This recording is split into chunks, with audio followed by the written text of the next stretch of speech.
CM YS Jaganmohan Reddy చేపట్టిన మేమంతా సిద్ధం బస్సు యాత్రకు ప్రజలు బ్రహ్మరథం పడుతున్నారు. జననాయకుడికి అడుగడుగునా నీరాజనం పలుకుతున్నారు. నుదుటిపై గాయం మానకపోయినా సడలని ఉక్కు సంకల్పంతో మరింత దృఢ నిశ్చయంతో సీఎం వైఎస్ జగన్ తన బస్సు యాత్రను ముందుకు సాగిస్తున్నారు.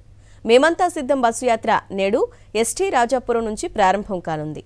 రంగంపేట, పెద్దాపురం బైపాస్, సామర్లకోట బైపాస్ మీదుగా ఉందూరు క్రాస్ మీదుగా కాకినాడ చేరుకోనుంది. కాకినాడ అచ్చంపేట జంక్షన్లో మేమంతా సిద్ధం బహిరంగ సభ జరగనుంది.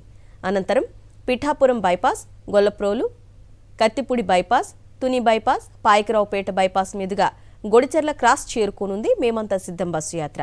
గొడిచెర్లలో సీఎం వైఎస్ జగన్మోహన్ రెడ్డి బస చేస్తారని వైఎస్ఆర్సీపీ రాష్ట్ర ప్రధాన కార్యదర్శి తలశీల రఘురాం వెల్లడించారు.